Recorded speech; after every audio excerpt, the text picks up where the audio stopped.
This is Season 2 of Mobile Suit Breakdown, a podcast about Japanese sci-fi mega franchise Mobile Suit Gundam for new fans, old fans, and not yet fans, where we watch, analyze, and review all 40 years of the iconic anime in the order it was made. We research its influences, examine its themes, and discuss how each piece of the Gundam canon fits within the changing context in Japan and the world, from 1979 to today.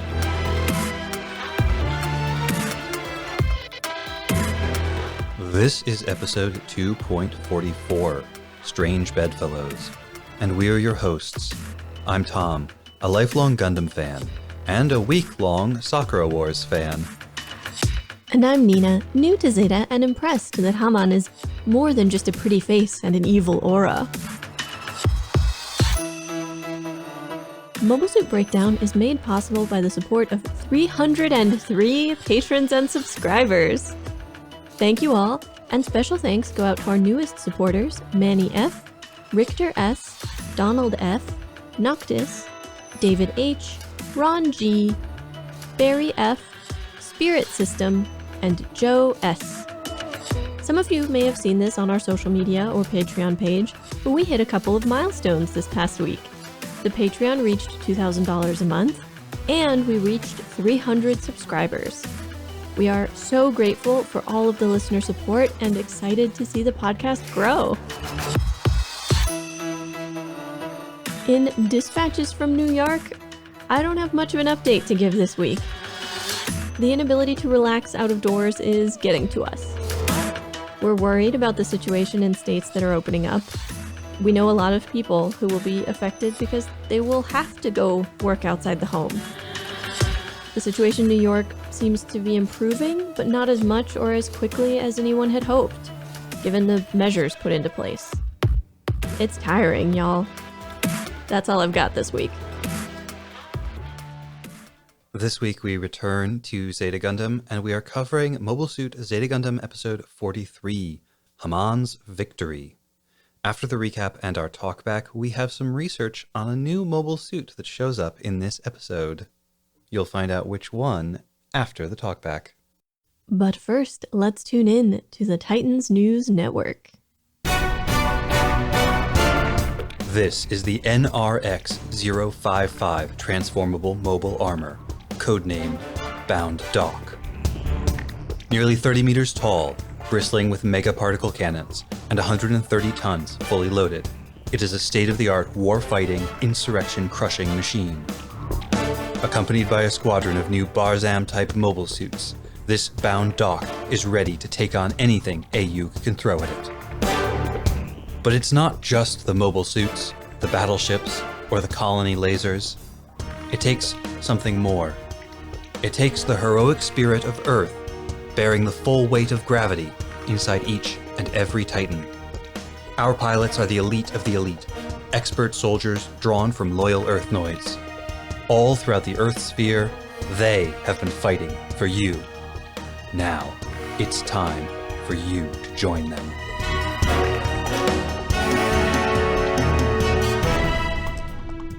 In disordered times like these, the people need a strong and righteous military to lead them.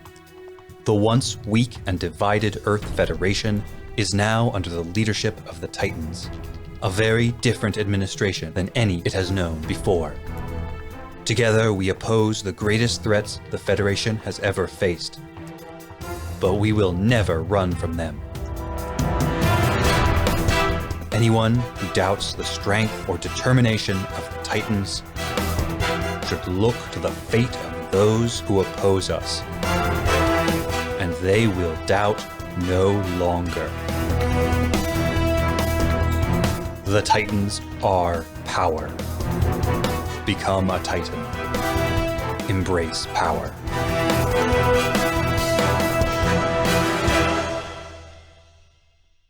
When you think of the Titans, you think about heroic pilots, like the famous Lieutenant Jared Mesa, and battleship officers like Captain Gadi Kinsey. But there are countless ways for you to hasten our inevitable victory. Rise quickly through the ranks with priority promotion by volunteering for the Titans Colonial Security and Pacification Corps. Qualified applicants with chemical engineering degrees or HVAC experience may be eligible for a signing bonus after their first completed mission. Experienced with childcare or speedboat operation? Join the Hong Kong Auxiliary's Intelligence, Kidnapping and Ransom Division. Or make them pay, make them all pay, by signing on with the Cyber New Type Development Brigade. Be more than you can be in the Cyber New Type Brigade today. No applicant is too young. Sorry to interrupt, Lieutenant Nina's daughter, but I have a call for you from the Gate of Zidane Admin Bureau. They say they are returning your call about scheduling a time to use the colony laser for one of your projects. Yes, thank you. Put them through. Hello? Yes, I was hoping I could reserve a firing slot in the next week, or before the end of the month at the latest. Yes, it's for business purposes. The target would be the production interns occupying TNN Tower. Okay, thank you for checking. It's reserved until when? For what? As a tanning bed? Captain Gotti? Well, I guess he could use some color. And now the recap for Haman's victory.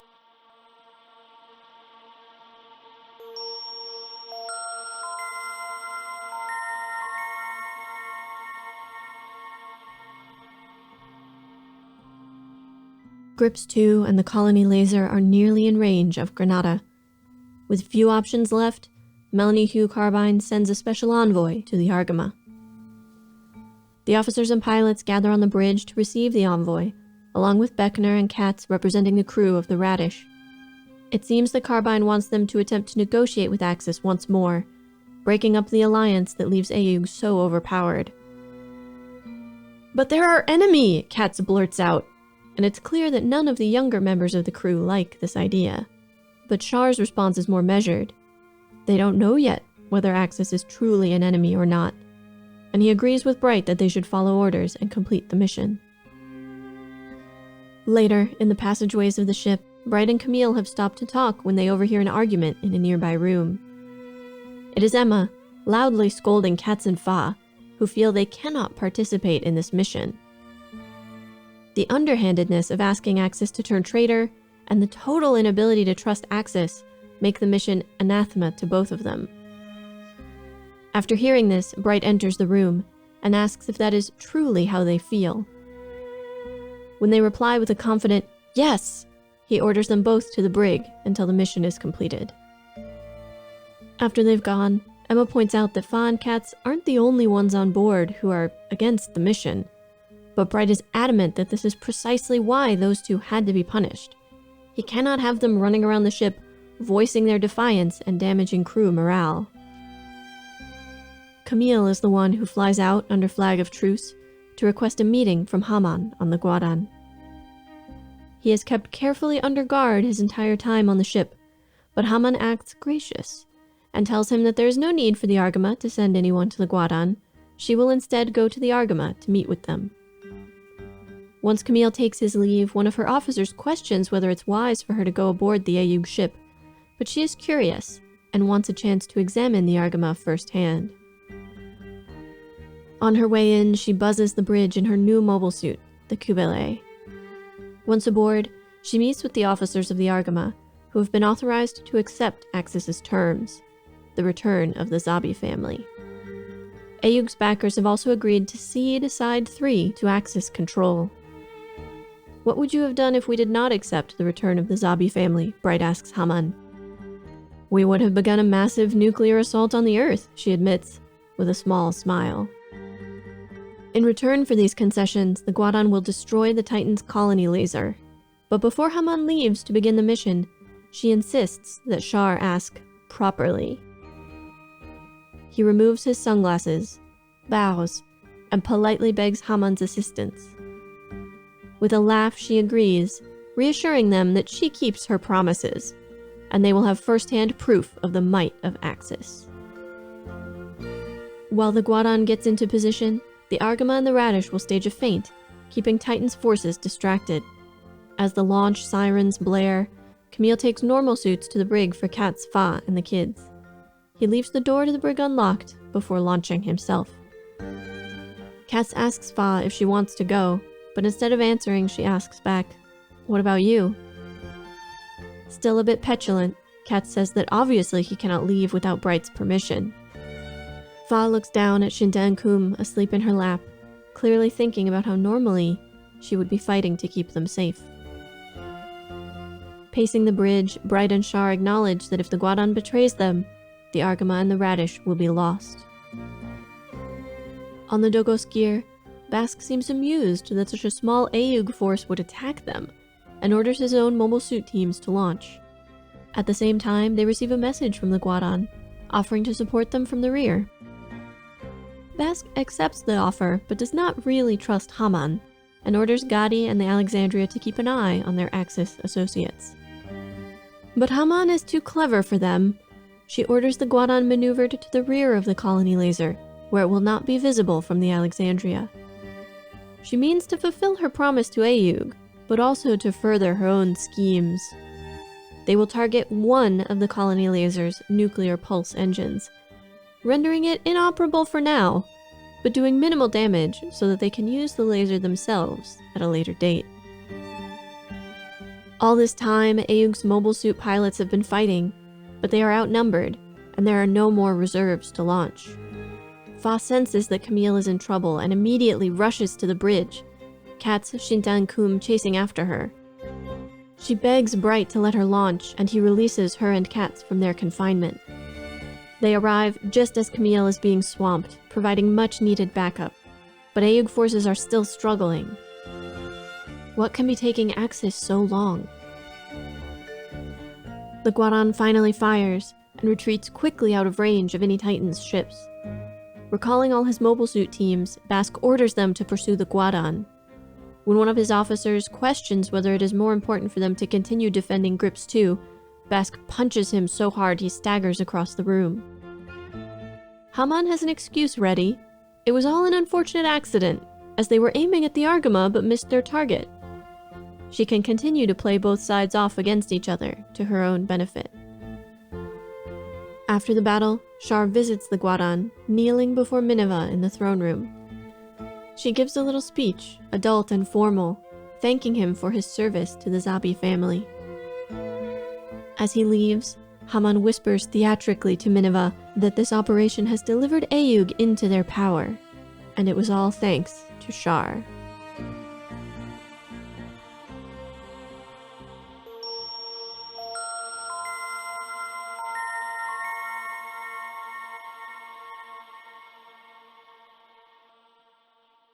Haman's victory.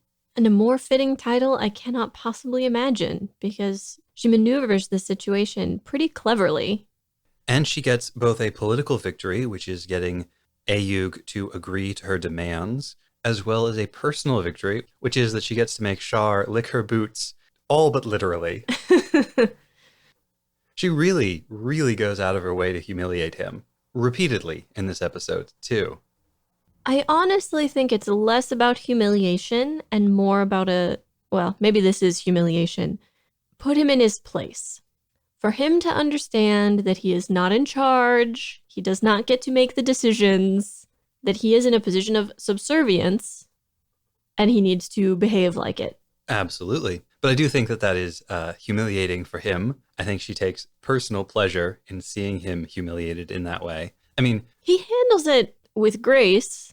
He does. Certainly much more grace than the first time around. But in that first scene, before she agrees to do what Ayug is asking of her, even though they've given her exactly what she wanted, she forces him, she makes him beg her. And then at the end there, when he is paying homage to Minerva Zabi with Haman up on the throne, and she, as he's walking away, says loudly enough for him to be able to hear, "Yes, and this is all thanks to Char. It's him who will help us revive the Zabi family." Just rubbing his face in it. Gleefully. But this is part of what's so clever about her situation, because Ayug wouldn't have proposed this if they had other options. They cannot win, they cannot defend Granada without Axis. And Granada, though this is not spelled out, is too important to lose. I have gotten the impression from previous episodes that in addition to having secret bases in Granada, military bases that are full of mobile suits and ships and repair facilities and so on, that it is probably also a center of manufacturing for the materiel that AU require. Yeah, I think I can confirm that for you without treading into spoiler territory. The loss of Granada would possibly end AUG's ability to fight the Titans completely. Granada is also the closest thing that AUG has to a capital. It's the spiritual center, almost the homeland for their movement, and to lose it would be a huge symbolic blow. If AUG can't even protect Granada, like what colony would trust them? So she knows she has them over a barrel the moment they come to her. And we know from things she says later about using the colony laser themselves that they never really intended to stay allied to the Titans forever. This is convenient for right now. They're really on their own side, and they're perfectly happy to pit one side against the other as needed. They managed to just fulfill their promise to AUG by causing just enough damage to render the laser inoperable for now, but not so much that they can't use the laser when they want to sometime in the near future. They have a ready excuse, so they haven't actually ruined their alliance with the Titans. They're sitting pretty. And basically everyone knows that this is the game. Katz and Fa are the ones on the AUG crew who actually object very stridently to this deal, but it's clear that everybody knows what Katz says, which is that this alliance with Haman and Axis is only temporary for as long as it's convenient for everybody involved. At any moment, they could be shot in the back by the Guadon. And they know how vulnerable they are. Bright points out, if Haman had chosen to betray them during this battle, they would all be dead. They would have lost both ships. That would have been it. And Haman's excuse there at the end about, oh, we were aiming for the Argama, but we accidentally hit Grips. No one is going to believe that. Not really, but it doesn't matter because at some point in the future, despite Basque's anger with her now, it might become convenient for the alliances to shift again, and then everyone will pretend that they believed that excuse. I love in that initial negotiation when Haman says, "Are you prepared to accept our terms?" And Bright says, "The people backing AUG are prepared to accept it." He doesn't say, "I'm prepared to accept it," or "We're prepared to accept it," or "AUG accepts it." He's very precise in his language.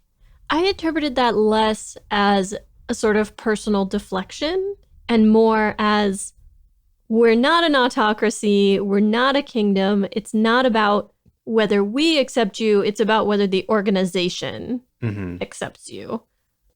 I have to backtrack a moment because there were some visuals when the orders first come down from Melanie Hugh Carbine that they are to engage in a negotiation that I want to examine a little more closely. When Camille specifically asks Char, "Do you agree with this plan?" Char grimaces, sort of like, I don't not agree with the plan. He, and I want to work on what he says in Japanese a little bit later, but he says, we don't know for sure that they're against us, basically. However, when Bright confirms we are going to do this, Camille looks over at Char, and Char has a tiny bit of a smile on his face. So despite the fact that Char does not trust Haman, and we know this, we know he doesn't like her, trust her, want to work with her, something about working with Axis does appeal to him. I found myself wondering in that moment if that's why Camille complies so readily and then volunteers to be the one to go over. He can tell Char thinks something about this is promising or something about this is an opportunity or is good, and he trusts Char enough or he's curious enough about Char's motives to be part of that. Yeah, I think that has to be right. And that makes what Camille says about the mission, because he says to Emma, like, orders are orders. But then he says, and this particular mission seems really interesting. I think that must be what he's talking about. Something about the way Char reacted made Camille curious what was really going on. Camille's whole presentation in this episode is really interesting, especially compared to where he was just an episode ago with Rosamia and the breakdown he had toward the end. because instead, in this episode, he's a bit taciturn, he's a bit sullen, especially at the beginning, but he's very in control of himself. And we see him presented in opposition to Fa and Katz. Fa and Katz, who let their emotions get away with them. Fa and Katz, who can't bring themselves to hide their feelings about this operation. You know, everybody in that scene thinks this operation is distasteful. Camille, Emma, and Bright all clearly don't want to do this, but they're all hiding their feelings, which in previous episodes, Camille has established that hiding your feelings is a very adult thing to do. And he, in previous episodes, not that long ago, less than 5 episodes ago, thought that that was the worst thing in the world and he hated it. And now he is on team conceal, don't feel. I thought that was such a good scene where Emma is telling off Fa and Katz, and then Bright appears, and then he asks them what they think. And when they tell him straight out, he's like, all right, that's it. To the brig with you. Mm-hmm. I cannot have you talking like this around the rest of the crew, basically. Did you notice the facility with which Katz dodges the incoming Bright slap, almost as if he's expecting it? Yes. Yes, indeed. Yeah, Katz is also a very interesting character in this episode. But I will also note in that scene, I was paying particular attention to Haro. We've said many times now, Haro represents a kind of spirit of childhood. This is why Camille possessed Haro early on, but then passed him on to the children. Why Camille's clinging to Haro was an issue for his superiors and is what got him beaten so badly by Wong Li all those episodes ago.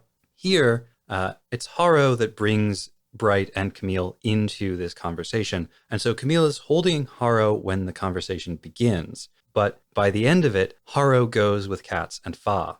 Haro is with them along with Shinta and Kum in the detention chamber. But at the end, when they go out into the fight, when Katz and Fa decide to sortie after all, Haro stays behind. Haro separates from them at that point. So we can see here for Camille, Katz, and Fa, there's a crossing of a threshold in this episode. Not an impermeable one. They could always go back again. We've seen that happen a lot in Zeta, but they are accepting some version of adulthood here. I did think Katz's comparison between them asking Axis to turn traitor and the Titan use of G3 was a little much. Oh, totally. Yes, 100%. Hang on. Yes, it's subterfuge, but... Well, this is kind of like when Camille said that Emma betraying the Titans was the same thing as Rekoa betraying Ayuk. It's a kind of very childish, and I don't mean that necessarily in a negative or a positive way. It's just a thing, but it's a very childish way of looking at things. It's very black and white. A thing is either good or bad, and if it's bad, all bad things are equivalent and all good things are equivalent. You mentioned Katz and Fa and the childishness there. And it's making me think about the scenes of them in the brig a little differently. Very shortly after they go in there, Camille comes and he drops off normal suits for all of them and he leaves. I love that scene, by the way. It's great. It shows such a more mature Camille. Katz can tell immediately that Fa has already changed her mind. The minute those sirens sounded, she wanted to be out there. And that is because, and I thought this was so eloquent and beautiful, there's a shot where Fa looks down at the orphans and they're sleeping in her lap. She wants to protect them. That's been one of her driving reasons to continue being a pilot, is this desire to protect the kids. And this knowledge that if she doesn't go out there, then they will. They've tried it before. That her going out there prevents them from having to and protects them. And that is part of the responsibility of being an adult, is to do those difficult, unpleasant things, to accept those compromises, to sacrifice your own personal, ideological beliefs in order to protect the children. That there are more important things.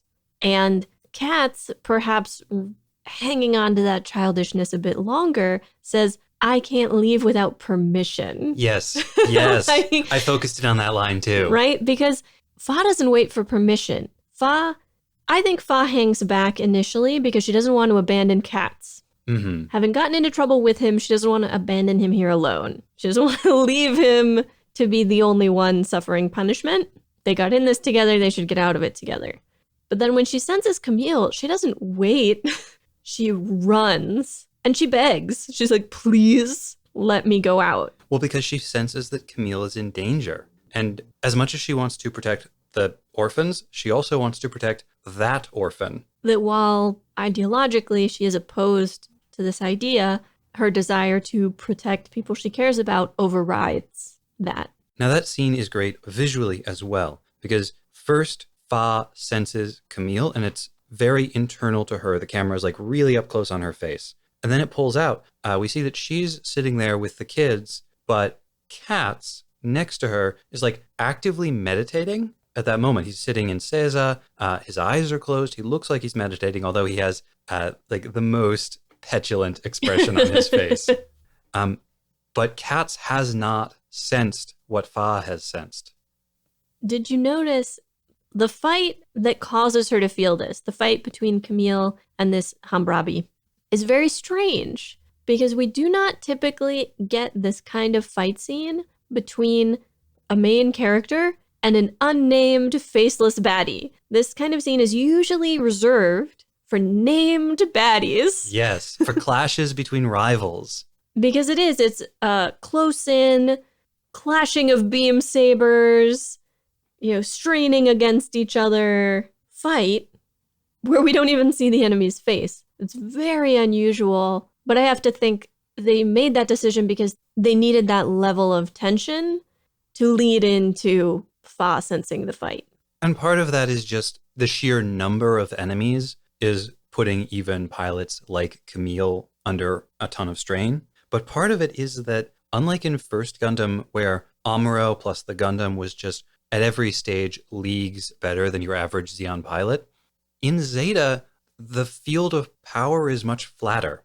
Camille is a good pilot. Camille is even a great pilot and a good soldier, but he's not that much better than any enemy pilot. And the Zeta is not that much better than a Barzam. It's certainly no better than a Masala or a Kaplant.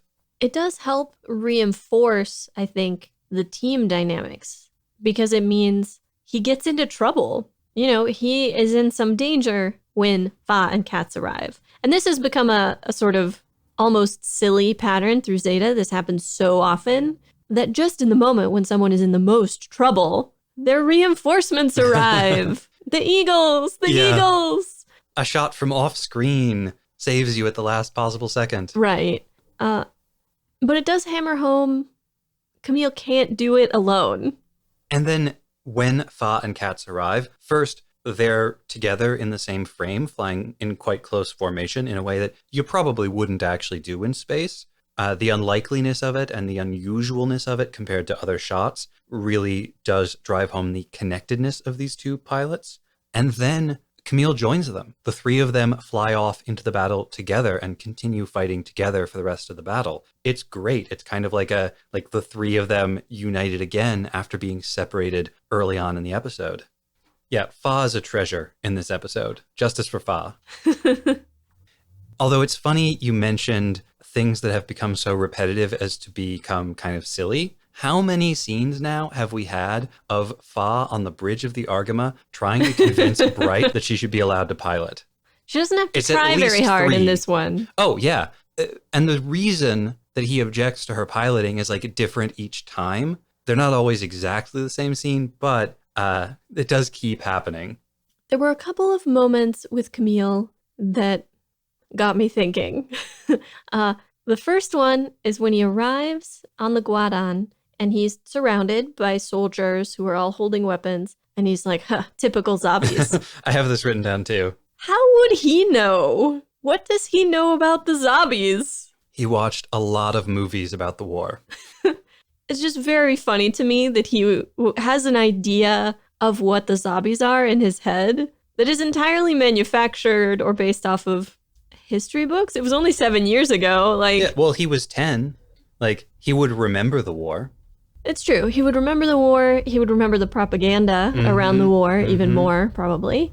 Well, and maybe he's commenting on the swarm of guys with guns, but maybe he's commenting on the fact that they're all wearing the same uniforms, the same old normal suits and carrying the same old guns.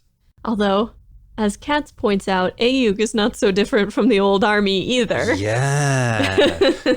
I wonder what old army Katz is referring to there. Or by Katz, really, I mean the scriptwriters. I assume he's referring to One Year War Federation. Probably. And yes. his memories of that, and then what he's been told after the fact by his parents. And is that before or after Bright tries to hit him? It's before, because that's what makes Bright try to hit him, I think. The other Camille moment that really got me thinking, in an abstract sense, about the philosophy of the show, really. When Haman mentions that Axis's plan ultimately was to nuke the Earth, just nuke it into oblivion, Camille gets very angry and Emma has to hold him back. Why should a lifelong spacenoid care what happens to the Earth? Well, there's two possibilities, I think. Either Camille cares about the people who live on the Earth, which we know Camille tends to care about, like, people, at least in an abstract kind of way. But he doesn't reference the loss of life. True. He talks specifically about the Earth in a general kind of way. Right. He comes back to sort of Char's philosophy of further pollution of the Earth. But their discussion of the Earth is very abstracted. It's very much about this idea that if we damage the Earth too much, there will be a point of no return after which it cannot recover. But that assumes that there is some sort of like state of nature and that it is desirable for some reason to people who don't even live there. I think that's interesting. Like, it's one thing, like, we all live on the planet Earth, doing things to ensure that the planet remains livable, and not just livable for us, but livable for other creatures that call the planet home, is desirable. But nothing in the way Char presents his philosophy, or that Camille regurgitates it, seems to indicate necessarily a concern for the biodiversity of the planet. Not specifically. There's very little about like animal rights or specifically about wildlife. I mean, it lacks specifics in general. There's this sort of vague ecological goal, but it's very vague. And that's kind of what he harkens back to. Not, oh, she wants to kill billions of people. Not, oh my God, the planet could be like decimated of all life.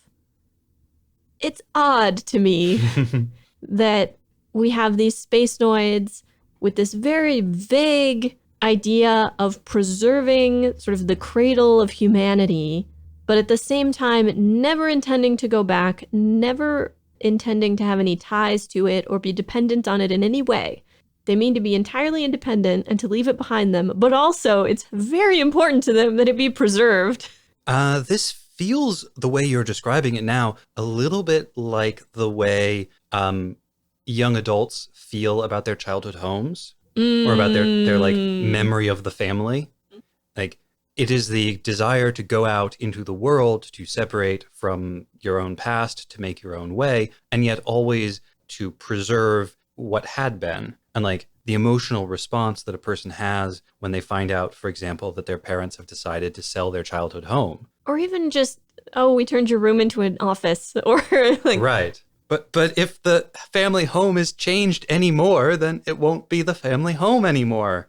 And the family home is important to them, even if they don't want to go back, even if they don't ever want to live there. I think this is a really good moment to stop and talk about the motivations of our main Ayuk characters. This episode reveals some of them. Fa's motivation, for instance, is clearly to protect the people around her. And, you know, we sort of just talked around Quattro's motivations and Camille's motivations. Although they're vague and non-specific, we can kind of have a view of them through that. But what about Katz? What about Appley or Emma or Bright? For Emma, sadly, I think Emma's goal is oppositional. She's not working towards something. She's working against the Titans. She came to a point where she saw what the Titans were willing to do, and she found it unacceptable and felt that they needed to be stopped. And that's why she is where she is. She's a professional soldier. She has to be in an army. She decided she didn't want to be in the Titans anymore, and that left very few choices. Bright is a shade further along the spectrum. Again, career army. I don't think he would have left the Federation if it were not for the overwhelming influence of the Titans. It's a fair question to debate whether joining AUG really counts as leaving the Federation. Technically, yes. But It's often talked about as a, faction within the Federation. really? Yes. Based on what I've seen in the show, that is not an impression I've had even a little bit, but okay. Yeah, I don't get any sense that Bright is particularly attached to the idea of freedom for space noids or of humanity leaving the Earth. He wants to stop the Titans. He thinks the Titans are out of control. Yeah, I think Bright fundamentally thinks that the Federation is the right, governing body to be in charge of the Earth sphere. He doesn't object to it on principle. I think Bright wants good governance. Bright wants a good version of the Federation to exist. Not to be dismissive of Katz, but I think Katz is young and knew there was a war going on because his adopted dad was involved in it. And so he wanted to be involved too. And also felt to some degree that he had a right to be. Having been on the White Base in the past war, having been so close to Amuro, the great hero, and then growing up in Hayato's family, I just wonder if for Katz it's not about, because it's not really about protecting people. And if it's about opposing the Titans, that's not something he's ever, He mentions that the Titans are underhanded and, dangerous and commit horrible atrocities. But it doesn't seem like his motivation for being here. And I don't think his motivation is protecting anybody in particular. And yet he was so desperate to join the war. Because he's a little bit younger than all the rest. It's like he was terrified that the war would be over and he would miss his shot. To go out and prove that he's one of those hero types too. But I do want to say about Quattro that whatever Quattro's motivations, I think he's facing a pretty severe challenge right now. Because for the first time since he started this, he is no longer free to do as he pleases. He spends the whole battle sitting on the bridge. Yeah, Bright won't let him go out. And this was mentioned in the previous episode as well, but Quattro has become someone who can't be risked in battle that way. And what's really interesting about this is that Quattro has stepped up to become the leader of AUG, quotation marks attached around that. And in doing so, he has lost that power that he had earlier on in the series, where even though he wasn't in charge, and even though he wasn't giving orders, his whims and desires nonetheless became the policy of the Argama. Now that he's in charge, he actually has less power. Well, now that he is in a position of power, he can't afford to be capricious. He has to respect the hierarchy. This is the worst thing for him. This is precisely what he wanted to avoid by taking on the Quattro Bagina alias. We've mentioned this before, and I have to bring it up again. It's always significant when he takes off his sunglasses. To put it simply, anytime he removes his sunglasses, he's emotionally vulnerable. The mask has come away. We're seeing the real him. He is exposed. He does this twice. He does it when Haman is like, I don't think you know how to properly ask for a favor. And he removes his glasses and he bows and he asks very politely for Haman's help. And he does it in the mystery ship forest, which we need to talk about. We definitely need to talk about that. But he's sitting on a bench with his back to the camera. But we see him remove the sunglasses and put his head in his hand. And this is directly after the scene where he's had to see Minerva acting in a way that we know deeply upsets him. She's acting more or less like an adult, and also talking about the glorious return of the Zombies, where Haman has rubbed in that he has effectively aided in delivering AUG to Axis. And there's nothing he can do about either situation. The first one, he makes himself vulnerable as a means to an end. He does it willingly. The second one feels like him kind of collapsing into this very unfamiliar sensation of helplessness. Mm-hmm. But yeah, where have they been hiding a forest all this time? I actually did some poking around to try to find if anybody had come up with a good explanation for this, and I couldn't find one. Mm. Not on the English side, and not to the extent I was able to search the Japanese side of the fandom. It's occasionally joked about. I've never seen an actual explanation for it. I think there's 3 possibilities, which I will lay out as follows. 1, somewhere in the Argama's habitation block, there is some kind of like forest for oxygen generation purposes, wibbly wibbly woo. Maybe a lot of the trees in the background were just painted there, and it's it's just for the mental health of the people on the spaceship. That's reasonable. And we've never gone there before? Well, everybody in Zeta has such good mental health, and they have so many resources available to them, like psychologists and therapy sessions, that it's never been necessary before. Char, in fact, in this moment, is the saddest that anybody in Zeta has ever been. Second possibility, we know Rekua had a lot of plants in her room. We know they went somewhere, but we don't know where. Maybe this is Rekua's plant storage. And then possibility 3, which I'll admit I think is the most likely, it's a mistake. I think this was probably animated with the intention that this scene was not happening on the Argama. When I first saw the scene, I assumed they must have stopped in Granada, that he was in some park in Granada. You know, Camille was going looking for him. Emma stops him like, no, leave him be. But anyway, that they were on the moon. And the only thing that undercuts that, but it is kind of a big thing, is that the closing scene of the episode is the 2 ships flying out in space. We see that they are clearly not on the moon. Right. And in fact, it's a direct fade from the park scene to the ship's flying scene. And the reason I don't think it's actually a chamber inside the ship, or at least that it wasn't intended to be, is that it's just too big, and the way the sunlight filters through the leaves doesn't look simulated. And there's no, they don't do anything in the visuals to hint that that is the case. And I think this is an episode that has some other indications that something went wrong in the production process.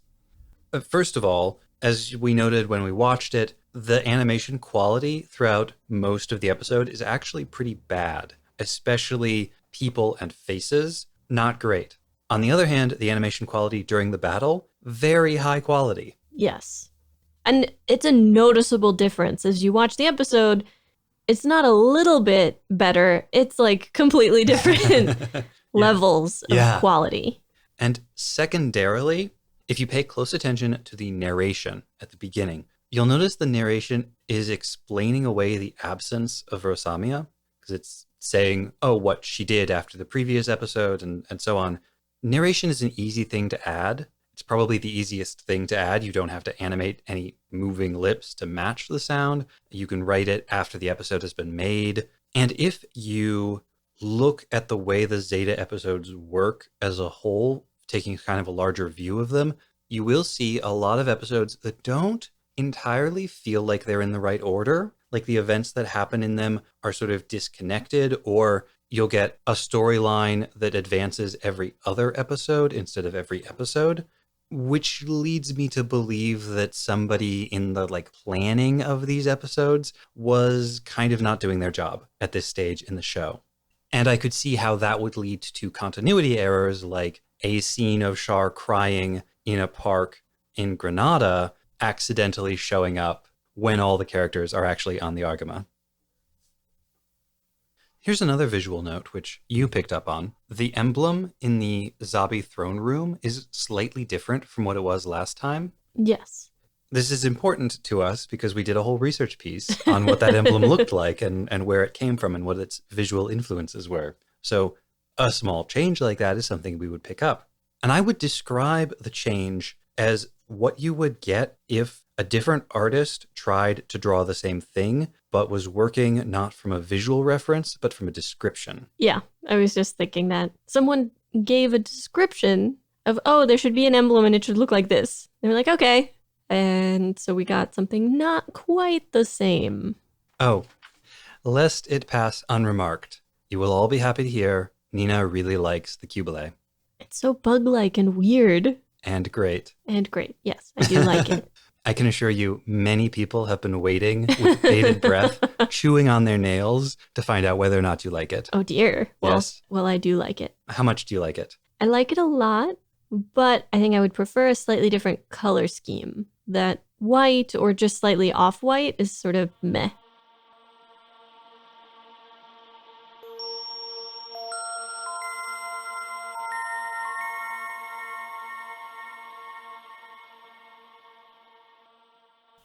And now for Nina's research, part 1 of our ongoing investigation into the Cubile. I must begin by giving credit where credit is due. Tom gave me the seed of this research piece. The long-awaited Cubile has finally been introduced, and it turns out that it is yet another mobile suit named for a figure from ancient mythology. There is a goddess whose name is spelled Cybele, or sometimes is begun with a K in English. We would probably pronounce that Sibyl or Cybele. But in modern Greek, it's more like Kivelis. Apparently I should have taken Greek in college. My lack of ability to pronounce Greek is proving a real weakness in making this podcast. I don't know why Zeta Gundam would have so many Greek words in it. Super weird. And in Phrygian, the language in which we have the oldest recorded name for her, it is Mater Cubelia or Cubelea, which means, scholars think, Mother of the Mountain. It doesn't seem like much of a stretch to see Cubelea as the origin for the mobile suit Cubere. Our first evidence of worship of Cubelea dates to the early 1st millennium BCE. It originated in Anatolia, with the most lasting characteristics and features established in Phrygia. Phrygia is in west-central Anatolia in what is now Turkey, centered on the Sangorios River. Many popular stories from Greek mythology actually feature Phrygian kings, including Midas, famous for turning all he touched to gold, Gordius, of the Gordian knot, later cut by Alexander the Great, and Mygdon, who famously warred with the Amazons. An unsurprising caveat with these dates is that, depending on how synonymous she may be with similar mother goddesses of different names, her worship may have begun even earlier under the name Kubaba in Karchemish, a Neo-Hittite city on the Euphrates River. From Anatolia, it spread throughout the Mediterranean region, including Europe, Western Asia, and North Africa. The earliest archaeological evidence is an inscription in Phrygian, which addresses her simply as Mater, or Mother, but in some cases her title and address include the word Cubelea, or of the mountain, the word from which her later name, Cybele, derives. In later Phrygian, Greek, and Roman texts, she is often referred to as Great Mother and Mother of the Gods. Rome actually formally solicited the Great Mother to be a deity of the Roman state, on the recommendation of an oracle, who told them that doing so would end the famine they were under and enable them to finally beat Hannibal in the Second Punic War. Scholars of Roman history will remember, of course, that they did eventually beat Hannibal in that war, so the oracle must have been right. The Great Mother was transported from Anatolia to Rome and installed in a place of honor on the Palatine, among other distinguished cults of the Roman Republic. What exactly was transported, I wondered? Well, at one location, she was venerated in the form of an unshaped stone of black meteoric iron. It was this stone, or part of it, that was removed to Rome. But what exactly was she the goddess of? What were her characteristics? Well, she was somehow simultaneously Mother Earth, Mother of the Gods, the mother and protectress of all human and animal life, and Mother of the State. She was rarely associated with fertility in the form of childbirth, agriculture, or animal husbandry. Instead, earliest depictions of her associate her with mountains, hollows, and wild places, sacred space in the natural environment. She was also a protector of the state itself.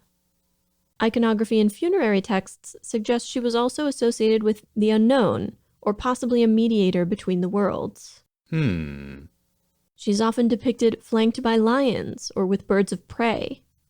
In Greece, she became Mother of the Gods and assimilated with Ge, the Earth, Mother of the Titans, and Rhea, the Titaness who is mother of the 6 major Olympian gods. But she remained essentially foreign and very exoticized, and associated with ecstatic personal devotion, which was pretty diametrically opposed to Greek worship that centered on communal devotion and the city-state.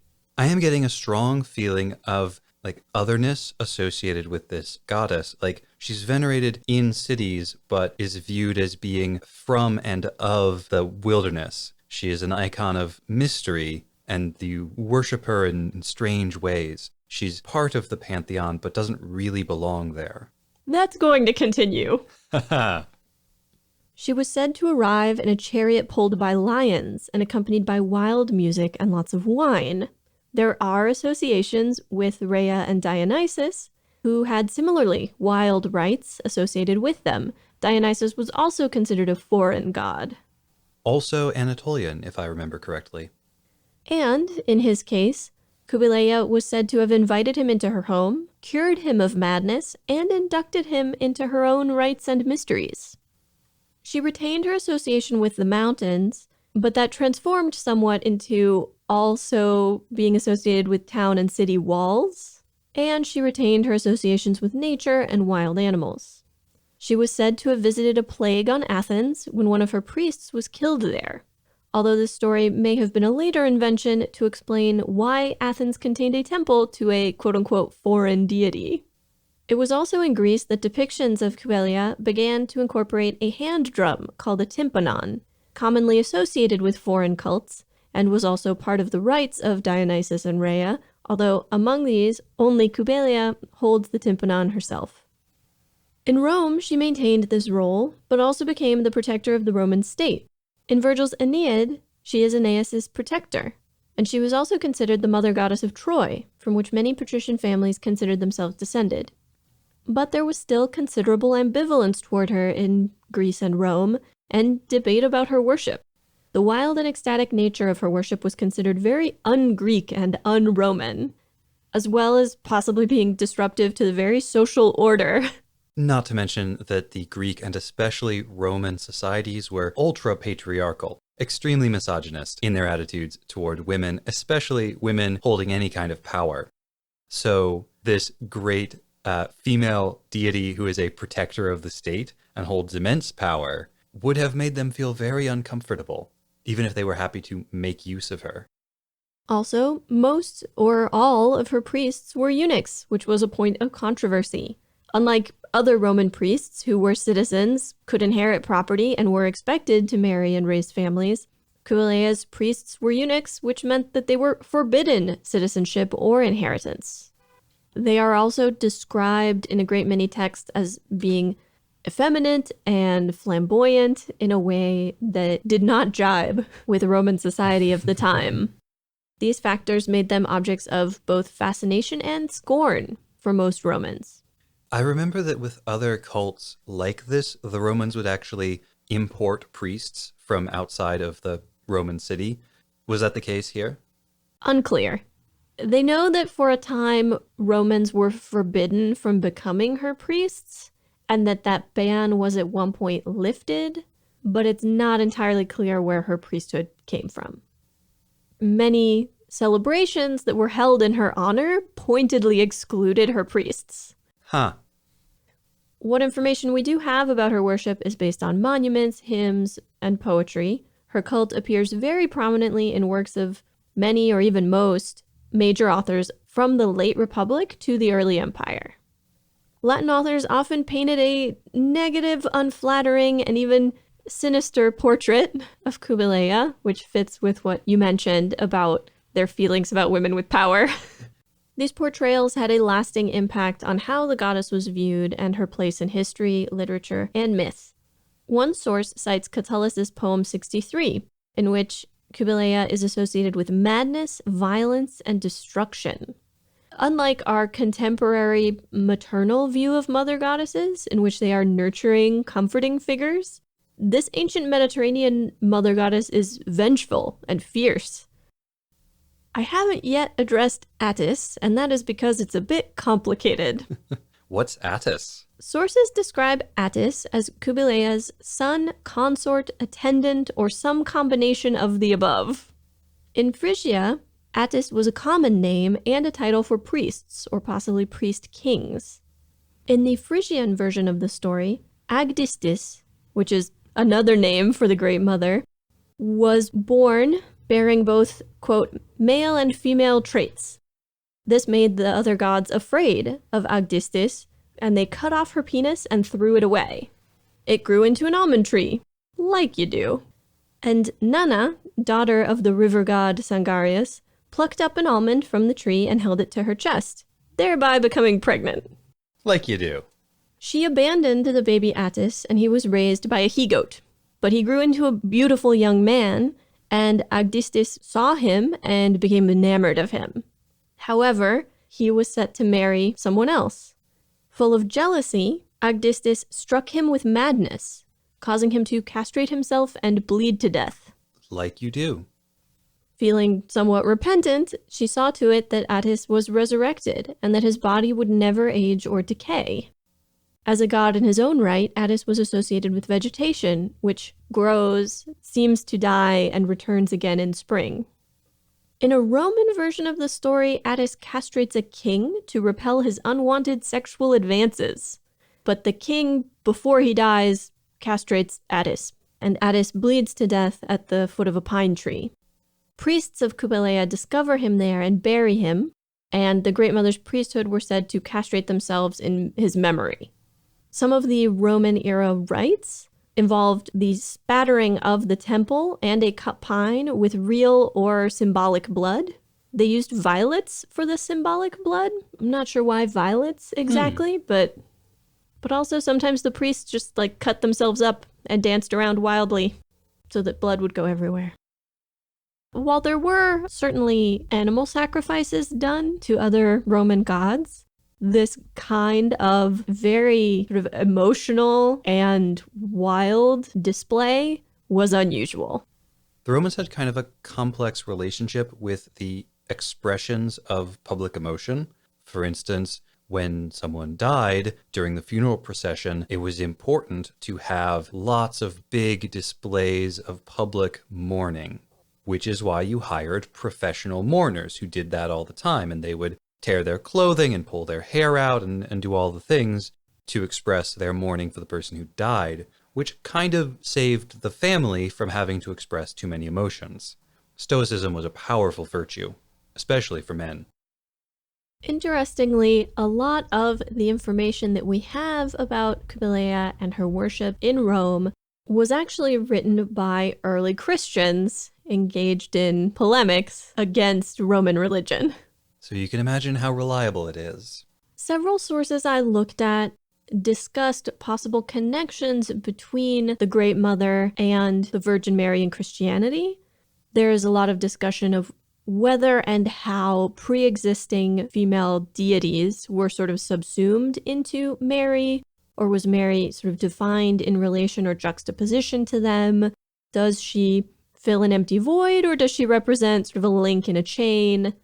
The similarity between mother goddesses who are mothers of the gods and Mary as god-bearer, which is one of the ways she's described in sort of early Christian Greek. But any in-depth discussion here would require another research piece or 3. Sadly, my academic background does not include early Christianity, so I would be starting from scratch. But Tom informs me that the Kubelea will stay relevant for a while, so it is likely we will return to this topic. In my defense, that is not a spoiler. She has already seen the box art for Double Zeta, and the Kubelea is on it. One of the books that I read excerpts of made the point that in the 1980s, women's movements spurred an interest in female divinities, and particularly mother goddesses. And we've already discussed in a previous episode how Axis iconography aboard the Guadan is based in that contemporary interest and scholarship into female priesthoods, ancient religious traditions that elevate female divinities.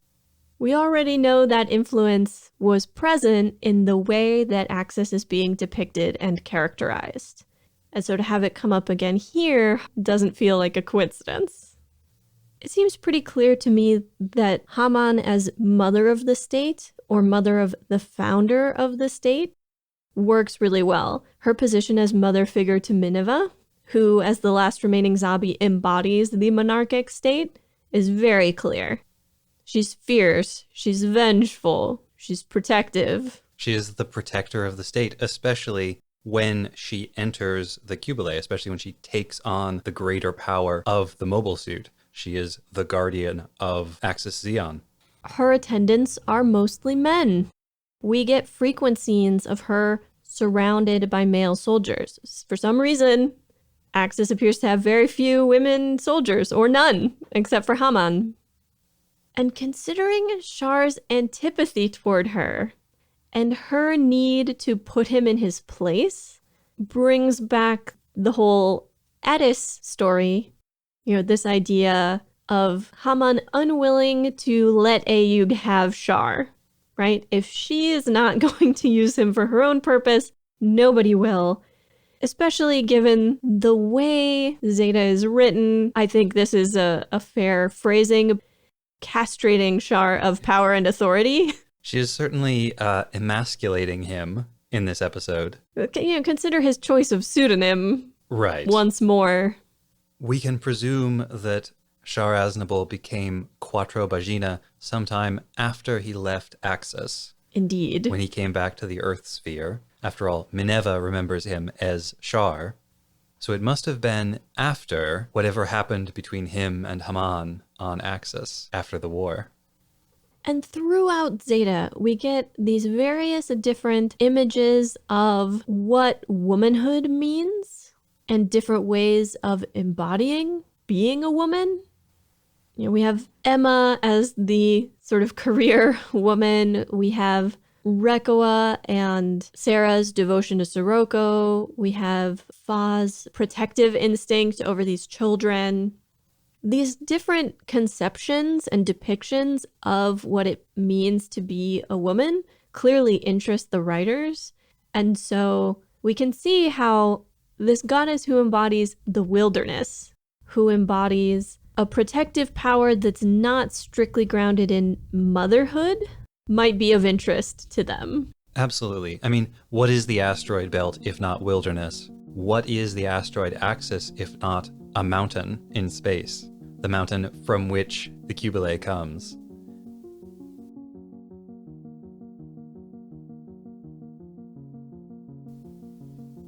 Next time on episode 2.45, Stronger in the Broken Places, we cover Mobile Suit Zeta Gundam episode 44 and The Protective Power of a Grudge. Sirocco plays favorites. Acting out for attention. A woman totally without shame. Pouting. The PX-3 is upon us! Jared Mesa, hero of the Federation. Horrible ways to die in space. And she was unconscious for like 10 minutes. That is super bad for you. You will see the tears of time.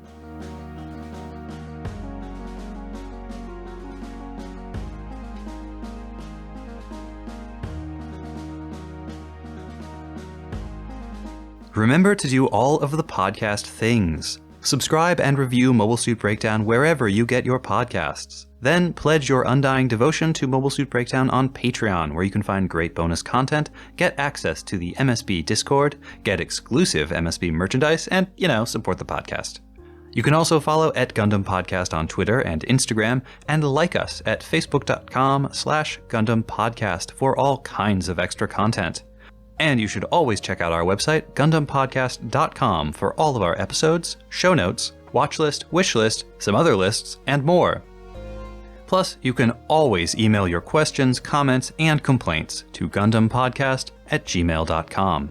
Or share your wrong Gundam opinions with the world by shouting, "The problem with the Zeta is that it doesn't have enough characters who show up, spend 2 episodes making Camille upset, and then disappear for between 5 and 20 episodes." Out your window at passersby. We might not hear you, but the world needs to know. The TNN this week included Mistake the Getaway and For the Fallen, both by Kevin MacLeod. And special thanks to listener Serperoth for his assistance with the modern Greek pronunciation of Kireli. The intro song is Wasp by Misha Dioxin, and the closing music is Long Way Home by Spinning Ratio. You can find links and more in the show notes. and thank you for listening.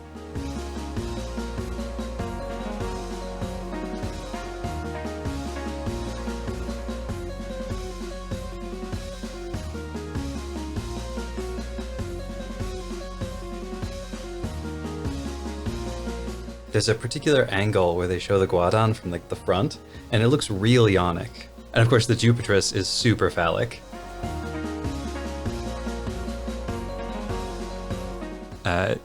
When he is paying obeisance, obeisance? Making obeisance?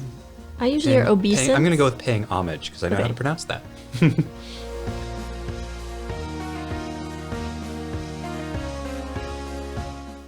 The first time I wrote that, I was like, on their Axis allies. And I was like, wait.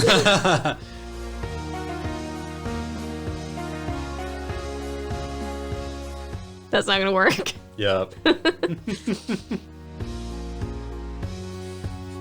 I'm having a lot of trouble getting through today. Well, Blah. Oh. headache. I'm gonna blame my headache for making it so that I cannot talk properly. Remember to use a number 2 mobile suit. Number 2.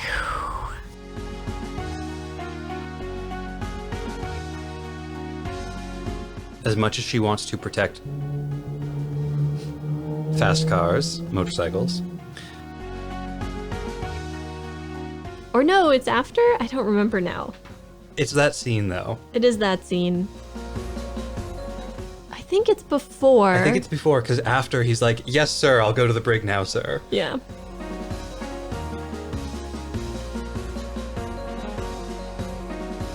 Isn't Mythology great?